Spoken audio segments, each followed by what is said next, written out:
हरे कृष्णा। कई बार भक्त लोग पूछते हैं कि क्या प्रभु जी ये धर्म लड़ाता है, ये धर्म के ऊपर इतने झगड़े क्यों होते हैं? तो आंसर ये है कि धर्म नहीं लड़ाता, धर्म को ना समझ पाने के कारण लोग लड़ते हैं।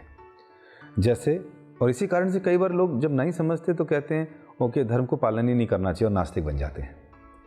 ये गलत चीज़ है। आप किसी स्कूल में कोई बच्चा कुछ गलत काम करते तो आप स्कूल बंद नहीं करते, किसी पुलिस वाले से कोई गलती हो जाए तो पुलिस डिपार्टमेंट बंद नहीं करते, कोई सरकारी ऑफिसर भ्रष्टाचार में लिप्त हो तो वो सरकारी डिपार्टमेंट बंद नहीं करते।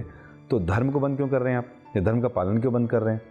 अगर रोड पे एक्सीडेंट हो जाए तो आप उस रोड को मत छोड़िए, रोड तो बिल्कुल सही जगह जा रहा है, आपको सही ढंग से चलाना आना चाहिए वाहन को। तो इसी तरह धर्म बिल्कुल सही, सुंदर और सटीक शिक्षा देता है मनुष्य जीवन के लिए। लेकिन मनुष्य जब इसको ठीक प्रकार से समझ नहीं पाता तब समस्याएं पैदा होती हैं। इसलिए धर्म को समझिए। देखिए, जिसने ये संसार बनाया वो कोई ना कोई एक व्यक्ति तो है। अब उस भगवान को कुछ लोग अपने धर्म में भगवान कहते हैं, ईश्वर कहते हैं, कुछ लोग गॉड कहते हैं और कुछ लोग अल्लाह कहते हैं, कुछ यहोवा कहते हैं। अलग अलग देखेंगे, पूरे विश्व भर में जब भ्रमण करेंगे अलग अलग बोली के लोग, अलग अलग समुदाय के लोग उन्हीं भगवान को, उसी क्रिएटर को, उसी सुप्रीम पर्सनैलिटी को एक अलग नाम देते हैं। लेकिन इसका मतलब ये नहीं है कि ऊपर बहुत सारे हैं, वो एक ही हैं लेकिन वे नाम अलग अलग है। जिस प्रकार हम लोग अपनी भाषा में जो हमें रोज रोशनी प्रदान करता है उसको हम सूर्य कहते हैं, मुस्लिम लोग सूरज कहते हैं और क्रिश्चियन लोग सन कहते हैं। तो क्या सर पर तीन चमक रहे हैं? जी नहीं, सर पर एक ही है लेकिन उनके नाम अलग अलग हैं। उसी तरह हमारे शरीर के अंदर एक आत्मा है, अंग्रेज लोग उसे सोल कहते हैं और मुस्लिम लोग उसे रूह कहते हैं। इसका मतलब क्या हुआ? आत्मा के नाम अलग अलग हो सकते हैं, परमात्मा के नाम अलग अलग हो सकते हैं, लेकिन ये हैं एक ही व्यक्ति।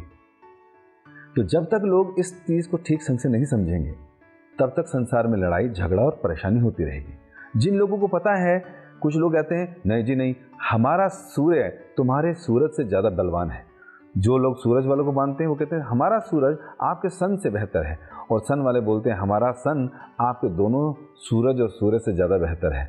तो ये उनकी कम ज्ञान की वजह से, बेवकूफ़ी की वजह से ये मानसिकता बनती है, और इसकी वजह से उनके नीचे जो लोग हैं उनको लगता है हाँ हमारा सूरज अलग, हमारा सन अलग, हमारा सूर्य अलग, इसलिए लोग झगड़ते हैं। तो ये झगड़े खत्म हो जाएंगे जब सभी धर्मों के लोग जो ऊंचे स्तर पर बैठे हैं, जब वो ये समझ जाएं, अपने अपने ग्रंथ खोलकर देखें, तो पता चलेगा अरे जिन्हें मैं भगवान कहता हूँ उन्हें ये अल्लाह कहते हैं, जिन्हें ये अल्लाह कहते हैं उन्हें मैं गॉड कहता हूँ, है तो एक ही व्यक्ति। और यही व्यक्ति तीन रूपों में पूजा जाता है। कुछ लोग उनके निराकार स्वरूप का पूजन कर रहे हैं जो उनके तेज रूप में है, प्रकाश रूप में।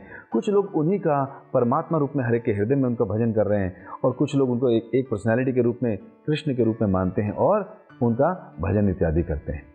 तो ये झगड़े और समस्याएं तब तक हैं जब तक लोग अज्ञानता में हैं। ये अज्ञानता के कारण ही झगड़े हैं, समस्याएं हैं। आप देखिए, हर व्यक्ति अपनी दुकान चलाना चाहता है, इसलिए वो इन ग्रंथों को, इन शास्त्रों को आपके सामने ठीक प्रकार से नहीं रखते।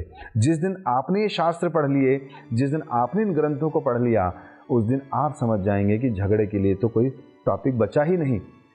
इसलिए हमारी प्रार्थना है आप लोगों से कि आप इन भगवद गीता जैसे ग्रंथों को पढ़ना शुरू कीजिए, क्योंकि समाज में जब लोग पढ़े लिखे लोग, समझदार लोग और अध्यात्म से, आध्यात्मिक ज्ञान से आप्लावित लोग समाज में ज़्यादा होंगे, तो उनको देखकर वो कम बुद्धि के लोग भी समझेंगे हाँ हमसे ज़्यादा बुद्धिमान यही हैं। हमको तो लगता था कि हमारा सूरज या हमारा सूर्य ही बलवान है, अब समझ आया कि ये एक ही है और ये सारे नाम उनके अलग हैं। बस इतना से समझना है और संसार में शांति। हरे कृष्णा।